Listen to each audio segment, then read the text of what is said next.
कल एक प्रश्नकर्ता ने प्रश्न किया कि हम प्रायः बहुत महापुरुषों को देखें कि बहुत बुरा कष्ट भोगना पड़ता है संतों को, ऐसा क्यों?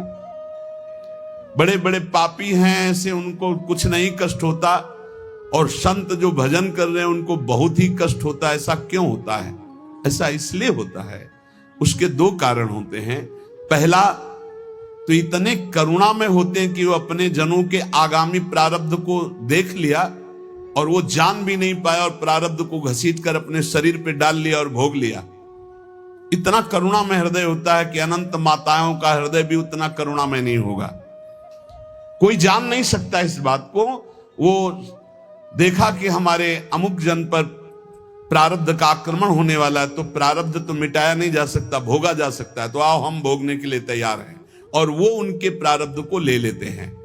दूसरा, अनंत जन्मों का हिसाब बराबर होना है, भगवत प्राप्ति होनी। अब आखिरी जन्म है तो जो हिसाब है अनंत जन्मों का, पहाड़ का पहाड़ जमा था, छोटा छोटा भोग भोगते हुए, तो उनको लगता है कि जो संत महात्मा उनको बहुत कष्ट है। बिल्कुल कष्ट नहीं है, केवल प्रारब्ध भोग की लीला। वो दो प्रकार की, एक करुणा करके अपने जनों के प्रारब्ध को ले लेना, एक दूसरा अपने अनंत जन्मों के प्रारब्ध को भोग कर पवित्र होकर भगवान के धाम जाना।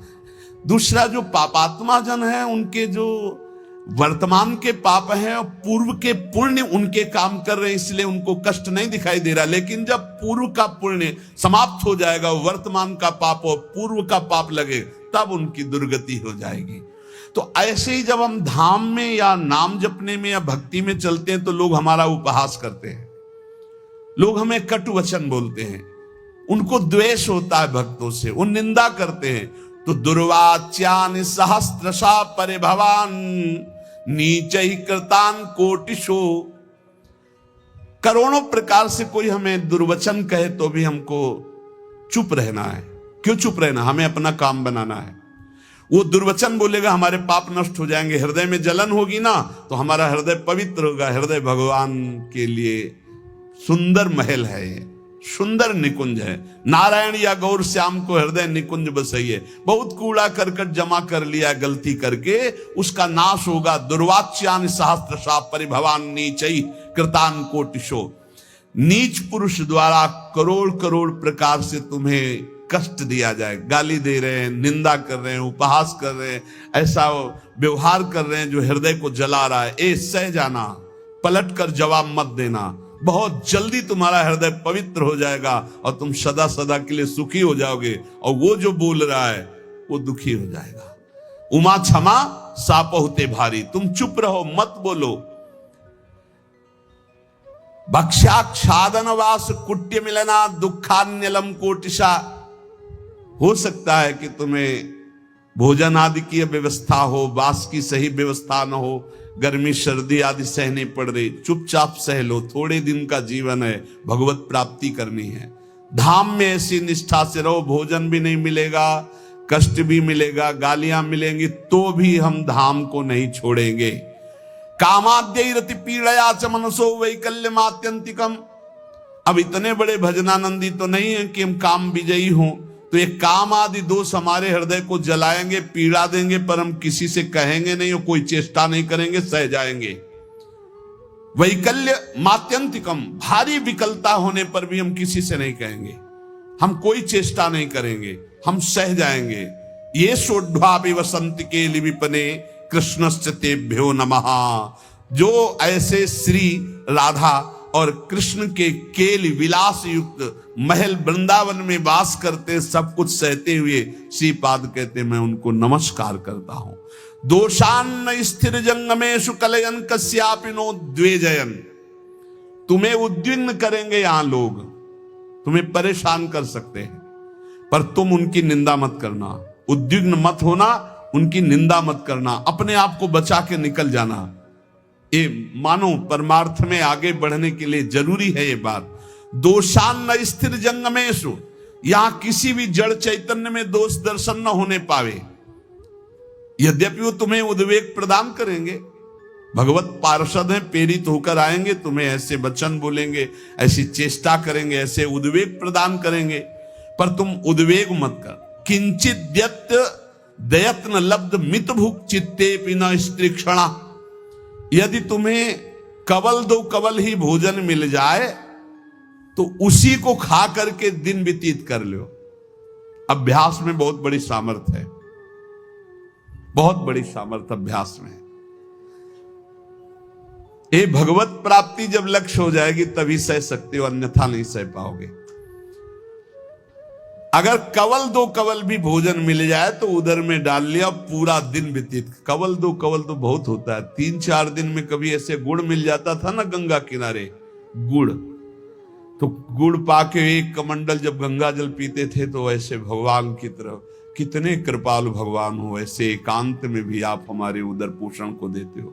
आज तुम 3 बार पाते हो, एक बार भी भगवान हृदय से जय नहीं बोलते होगे, हृदय से जय नहीं बोलते होगे कि आहा कितने कृपालु प्रभु आप हो, आप कितना प्यार करते हो। कभी रोते हो प्रभु के प्रति, कितना प्यार है प्रभु का।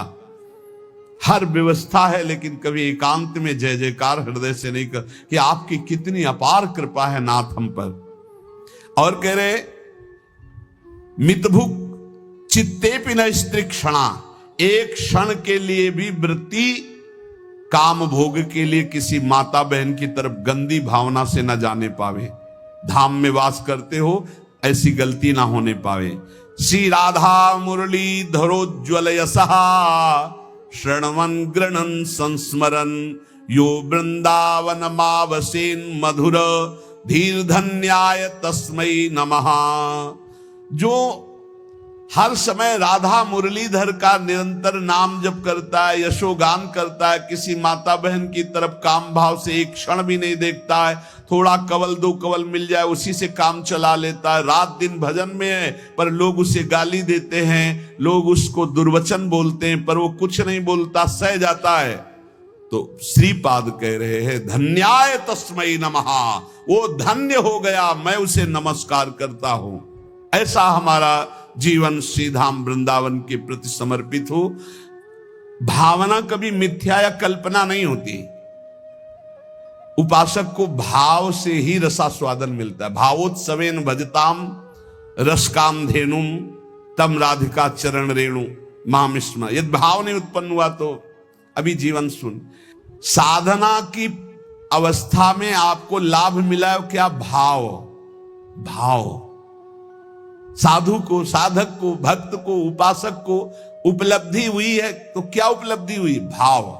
जैसे ज्ञान मार्ग में भी भाव है, ब्रह्म भाव, भगवत भाव में है सखा भाव, दास्य भाव, वात्सल्य भाव, गोपी भाव, सहचरी भाव, भाव की प्राप्ति होना। श्रद्धाहीन, मिथ्याचारी, मनमानी आचरण करने वालों को भाव का परिचय ही नहीं, जानते ही नहीं कि भाव क्या है।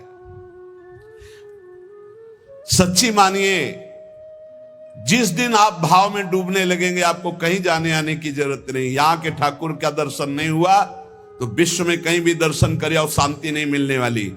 इसलिए जो भगवत कृपा पात्र होते हैं अंतर में घुसना प्रारंभ कर देते हैं, अंतर्मुख होकर के अपने हृदय देश के ठाकुर के दर्शन की चेष्टा करते हैं। हृदय के भगवान का साक्षात्कार हो गया तो सर्वत्र होगा, और सर्वत्र घूमे आप हृदय के ठाकुर का साक्षात्कार नहीं तो कुछ हाथ नहीं लगेगा। करके देख लो, मन चराए आओ, मन को घुमाए आओ, आंखें चराए आओ, लेकिन हृदय के ठाकुर का साक्षात्कार नहीं हुआ तो विश्राम नहीं मिलेगा।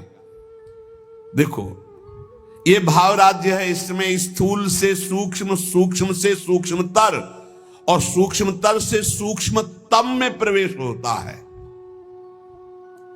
ये दिव्य भावना का लोक है। स्थूल, सूक्ष्म, कारण, भाव, चिन्मय, 5 भेद है। पहले स्थूल भाव बनता है। कैसे? शरीर से प्रकट सेवा में खूब तन्मयता, शरीर से जैसी आज्ञा हुई जहां हमें खड़ा कर दिया गया वही शरीर प्रधान। फिर अंतर में घुसता है, अंतःकरण प्रधान, सूक्ष्म शरीर, चिंतन प्रधान। अब बाहर की क्रियाएं तो पहले से ही संयमित हो चुकी है, अब जैसी गुरु आज्ञा वैसा अंदर चिंतन प्रधान। फिर कारण स्वभाव प्रधान हो गया। या जो पर्यो मोहि सहज स्वभाव, श्री हरिवंश नाम रस चाओ, श्रुतौ राधिका कीर्तिरंता स्वभावे। अब उसका स्वभाव बन गया भगवत लीला गाना, भगवत लीला सुनना, भगवत नाम जप करना, भगवत कीर्तन करना, भगवत सेवा करना। तब प्रकट होता है भाव। स्थूल सूक्ष्म कारण तीनों का परिवर्तन जो कर दे उसका नाम भाव। भाव के आगे चिन्मय देह की प्राप्ति होती है, जिसे भाव देह कहते हैं। ये बड़ा विलक्षण होता है, न स्थूल होता है, न सूक्ष्म होता है, न कारण होता है, न यातना देह होता है, न देव देह होता है, न स्वाप्निक देह होता है। एक अलौकिक चिन्मय भाव देह है। ये नित्य, जैसे प्रिया प्रीतम वैसा ये नित्य है चिन्मय देह। ये देह केवल कहने मात्र को ये शुद्ध भगवत स्वरूप है। इसमें देह जनित कुछ नहीं है, हड्डी मांस या पुरुष स्त्री के चिन्ह ये सब नहीं है भाव देह में। अब आप विचार कीजिए, ये जो लीलाएं हैं ये चिन्मय देह से हो रही है, जहां ना स्त्री चिन्ह है, ना पुरुष चिन्ह है, ना रक्त है, ना मांस है, ना मज्जा है, ना हड्डी है, ना विकार है। निर्विकार चिदानंद चिन्मय देह। कैसे जानोगे कैसी रास हो रही है? यहां देह और देही का भेद नहीं, जैसे आत्मा अलग है देह अलग है। यहां माया का पर्दा नहीं है, यहां बहिरंग प्रकृति का प्रवेश नहीं है, यहां अंतरंगा योग माया का भी प्रवेश नहीं है। यहां माया की चादर डालकर भगवान नहीं खेलते हैं, यहां खुला खेल हो रहा है चिदानंद में। जैसे यहां तो माया की चादर पड़ी हुई, पहले देह फिर अंदर बैठा हुआ चिदानंद तत्व है, उसे कोई बिरला ज्ञानी जानता। समात्मा सुदुर्लभा वासुदेवा स्वरमिति। इस चिन्मय भावदेह की जब प्राप्ति होती है तो केवल प्रिया प्रीतम के मिलन आनंद की व्यवस्था करना और उसी आनंद में पूर्णानंद में डूबना। जैसी हरिवंश लाल ललना मिली तो हियो सिरावत मोर, चिदानंद भाव देश से चरी। इसमें जो चरम सुख है उसके आगे मोक्ष सुख कड़ुआ लगता है। यह रहस्य तभी खुलता है जब दिव्य लीला राज्य के भावरस में डूबे हुए किसी भावुक महापुरुष की शरणागति मिल जाए और उनकी बताई हुई उपासना के क्रम से स्थूल शरीर, सूक्ष्म शरीर, कारण शरीर, तीनों से परे भाव, भाव से भी गाढ़ भाव देह चिदानंदमय की प्राप्ति, तब इस लीला में प्रवेश हुआ। प्रभु की प्राप्ति के अनेकों निश्चित मार्ग सत्य हैं जो मोक्ष प्रदान करते हैं, प्रेम भी प्रदान करते हैं, परंतु ये कुछ विलक्षण है। लीला संदोह में प्रवेश करने के लिए सखी भावापन्न होना ही पड़ेगा। देखो, जब नारद जी ने हठ किया कि मुझे आपकी ब्रज लीला रास देखना है, तो उनको नारद जी से गोपी बनना पड़ा।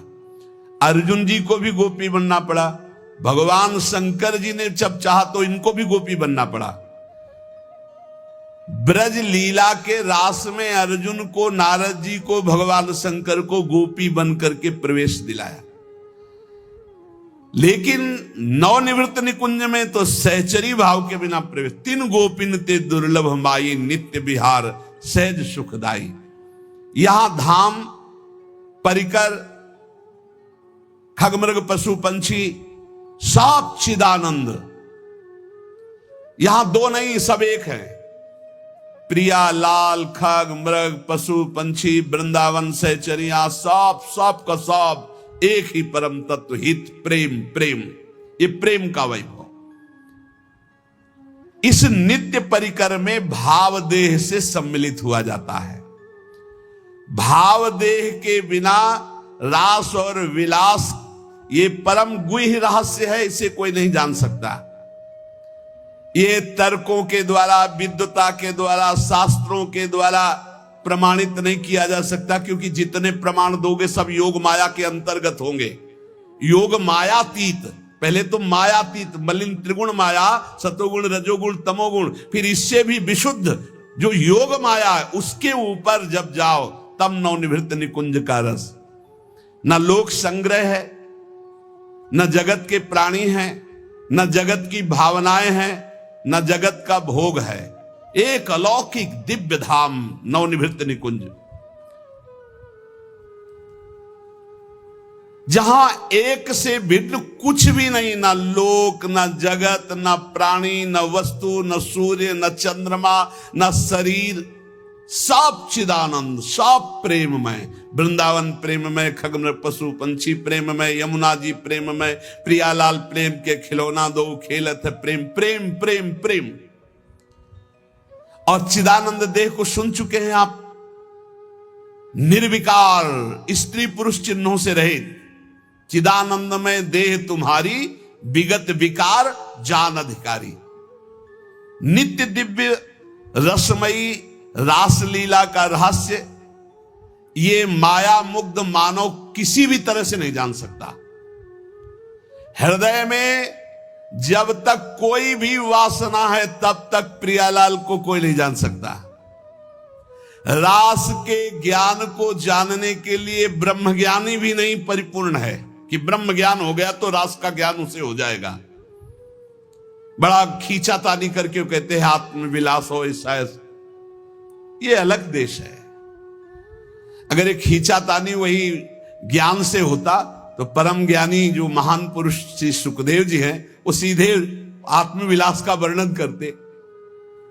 जगत के विषयों से त्याग वैराग्य उपरति, मोक्ष सुख का त्यागी, वो रास रस का अधिकारी जो पुरुष होता है उसकी स्थिति का वर्णन करते हुए कहते हैं जहां किंचन मात्र भी मैं का ख्याल ही नहीं रह गया। देखो, रास में प्रवेश पाने वाले भाव देह को प्राप्त हुए महापुरुष की स्थिति कैसे होती, वो देख रहा है। मेरे द्वारा होता जो कुछ करते वो सारा भगवान, मैं न रहा मेरा न रहा, करता कौन कहां अभिमान। ढांचा एक बना रखा है अपने से ही अपने काम, नियमित सब चलते कल पुर्जे होती दिखती क्रिया तमाम। केवल ढांचा दिखाई दे रहा है, अंदर सिर्फ भगवान बैठे हुए हैं। अब जो कुछ हो रहा है वो सिर्फ भगवान कर रहे हैं। ढांचा दिखाई दे रहा है व्यक्ति का, वो अंदर बैठा है परमात्मा, वही सब कुछ करा रहा है। तुमने जो कहलाया मुझसे वही कहा मैंने अविकल, तुमने जो करवाया मुझसे वही किया मैंने निश्चल। तुमने जो सिखलाया मुझको सीखा मैंने वही सकल, तुमने जो दिखलाया मुझको देखा मैंने वही अकल। ये जो कुछ भी कहा क्रिया सीखा देखा मैंने प्रीतम, सो सब तुमने ही अपने में अपनी की लीला उत्तम। तुमने जो कहलाया मुझसे वही कहा मैंने अविकल, तुमने जो करवाया मुझसे वही किया मैंने निश्चल। ये उस जो भावदेव को प्राप्त हो रहा है, किंचन मात्र हम नहीं रह गया, वो देख रहा है प्रभु करा रहे हैं। मन मत कैसे होते मुझ में जब मैं ही हूं नहीं स्वयं, बना तुम्हारा सुख सदन तुम्ही से रहते हरदम। मन बुद्धि चित्त हम सब कुछ आपने अपहरण कर लिया, आप कार्य तो आपके द्वारा हो रहे। ओ शब्द में त्रुटि हो सकती, हाईजैक कहते, हाईजैक कहते, कर लिया हाईजैक भगवान ने, पूरा सिस्टम हाईजैक कर लिया। मन बुद्धि चित्त अहंकार इंद्रियां सबको भगवान ने, अब वो दिखाई दे रहा है केवल ढांचा करता हुआ, लेकिन क्रिया। किसी ने प्रश्न किया था कि आपको मन परेशान करता जैसे हम लोगों को परेशान करता है? था, परेशान करता था जब मेरा मन था तब। जब मेरा मन था तब परेशान करता था, और जब उनका मन हो गया तो अब आनंद देता, परेशान नहीं करता है, अब आनंद देता। क्या स्थिति होती है?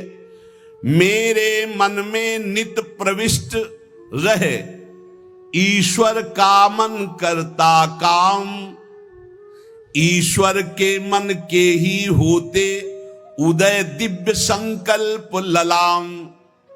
अब जो मेरा मन था उसमें ईश्वर का मन आकर बैठ गया। अब जो संकल्प विकल्प हो रहे हैं, अब जो क्रियाएं हो रही, जो भी बात हो रही, जो प्रश्न उत्तर हो रहे, जो चेष्टा हो रही, वो ईश्वर के द्वारा हो रही, वो किसी जीव के द्वारा नहीं हो रही। जीव के द्वारा किसी का परिवर्तन नहीं होता, ध्यान रखना। जो इसमें मैं था उसका अपहरण कर लिया गया, और उस मैं पे जो मैं है वो बैठ गया, अब अपना कार्य वो कर रहा है। रहा न मेरे मन में कुछ भी ईश्वर के मन के अतिरिक्त, रहता सदा इसी से वो मधुरमय भगवद रस से अभिषिक्त। अब मेरा मन नहीं रह गया, अब प्रभु के मन ने हमारे मन पर पूरा का पूरा अधिकार करके बैठ गया। तो प्रेम रस अभिषिक्त मन, सूखे मन में काम क्रोध लोभ मोह मद मत्सर होते, भगवत रस से अभिषिक्त मन में नहीं होते। परेशान भूखा आदमी करता है, तृप्त आदमी तो आराम करता है। अब श्री राधा जुग चरण निवास, अब तृप्त हो गया, अब इसके भागने की जगह नहीं बची है। मेरे मन को नित्य बनाए रखते प्रभु निज मन का यंत्र, करते उससे अपने मन की मनमोहन वे परम स्वतंत्र। रहा न कोई मुझ में करने वाला अब सुचि असुचि विचार, अंतर्द्वंद मिट गए सारे मिटे मोह के सभी विकार। एक ने कहा कि हमने आपको जान लिया। नहीं भाई, नहीं जान सकते। छाती से लगे रहो फिर भी नहीं जान पाओगे, छाती से लगोगे फिर भी नहीं जान पाओगे, वचन से लग जाओगे तो जान जाओगे, वाणी को पकड़ लो उसके अनुसार चल दो तो जान जाओगे, नहीं जान पाओगे। प्रभु के मन में निज को खोकर मन हो गया अमन मेरा, उठा असत आशा तृष्णा का ममता का सारा डेरा। अमना हो गया मन, कुछ नहीं चाहिए। जब बहुत बड़ी वस्तु मिल जाती है तो उसके पाने के बाद कुछ पाना बाकी नहीं रहता, उसके जानने के बाद कुछ जानना बाकी नहीं रहता। एक बार चित्त को लगाओ, तो एक बार प्रभु में लगाओ, फिर जब प्रभु तुम्हारे चित्त को स्वीकार कर लेंगे तो क्रीड़ा करते अब मन में स्वयं प्रीतम इच्छा अनुसार, करते रहते नित उसमें उससे वे अब स्वच्छंद विहार। अब मन रूपी भवन में हमारे प्रीतम स्वच्छंद विहार कर रहे हैं। जितनी भी मलिनताएं थी, जितनी भी इच्छाएं थी, वो प्रभु से विमुख होने के कारण, और जब प्रभु पधारे मन में सब अपने आप खत्म। क्रियाएं वैसे ही हो रही। मेरा जो कुछ था सब ही पर हुआ, एक उनका अधिकार, वे ही अब सब कुछ बने। प्राण हृदय मन प्राणाधार। भगवत प्रेमी महात्मा के प्राण कौन? प्रभु। मन कौन? प्रभु। तो प्राणाधार कौन? प्रभु। हृदय कौन? प्रभु। स्वयं प्रभु बन जाते। रहे कहीं भी कैसा भी यह देह पांच भौतिक सविकार, सविकार, मैं उनमें वे मुझ में, वे मैं नित्य निरंतर एकाकार। ये भावदेह में पहुंचने की स्थिति। मेरे द्वारा बोल रहे हैं केवल मेरे श्री भगवान, मेरे द्वारा छेड़ रहे हैं वे मीठी मुरली की तान। मेरे जीवन में अब तो एकमात्र उनका ही स्थान, अतः उन्हीं का होता मुझ में क्रिया नित्य क्षुद्र महान। क्रिया क्षुद्र हो या महान हो, वे उन्हीं भगवान से हो रही। अब मैं मेरा कहीं अस्तित्व तो नहीं रह गया। इस स्थिति में भाव का प्रादुर्भाव हो जाता है और भाव देह की प्राप्ति हो जाती है। तो कह रहे इस लोक में आराध्य देव से भिन्न कहीं भी जिसकी ममता नहीं है, उसके लिए कोई संसार नहीं है, उसके लिए कोई प्राणी नहीं है, यहां तक कि अपना भी अस्तित्व तो नहीं रह गया। देखो साधना को समझिए, अपना भी अस्तित्व तो नहीं रह गया। तब वो नित्य दिव्य रास लीला का रहस्य उसके हृदय में स्वयं प्रकाशित हो जाता है। ये माया मुग्ध मानव अपनी बुद्धि लड़ाकर रास को समझना चाहे तो कदापि नहीं। कौन अधिकारी है? बोले जिसका इस लोक में कोई भी नहीं है, अपनी ममता कहीं नहीं है, जगत में पूरे ना कोई प्राणी पदार्थ में, यहां तक कि अपना भी अस्तित्व खो गया, वो रास का अधिकारी। इसीलिए कई बच्चा के पेट, बच्चा बन जाओ, आचार्य शरणागत हो जाओ, स्थिति वो प्रदान कर देंगे। हृदय में जब तक थोड़ी भी वासना का अंधकार है, वो इस रास के ज्ञान से आलोकित नहीं हो सकता है। जगत के विषयों से त्याग वैराग्य उपरति के अनंतर रसिक महापुरुष की विशिष्ट कृपा, तब वो रास रहस्य का ज्ञाता होता है। श्री श्यामा श्याम की यत्किंचित कृपा से रहस्य प्रकाशित होता है। ये लोक लोक नहीं रह जाता, मृत्यु लोक नहीं रह जाता उसकी दृष्टि में, ये सब दिव्य वृंदावन हो जाता। कहीं भी हो रहे उसकी दृष्टि वृंदावन में ही रहती। उसका दिव्य रास लोक अलग अलौकिक उसके नेत्रों में छाया रहता है। हमारा हृदय तो वासना से ग्रस्त है, दिव्य लोक की बातों पर विश्वास ही नहीं है, पाप की तरफ ही आकर्षण है, यही सुख दिखाई दे रहा है, इस माइक जगत को ही सत्य मान रहे हैं। अरे अभी माइक जगत को त्याग करके योग माया के आवरण को भेद करके आगे बढ़ना। रास में जहां श्री श्यामा श्याम व्यवधान रहित अद्भुत रास रंग में मगन है, ये माया का आवरण और योग माया का आवरण हटे बिना वहां प्रवेश नहीं होता है।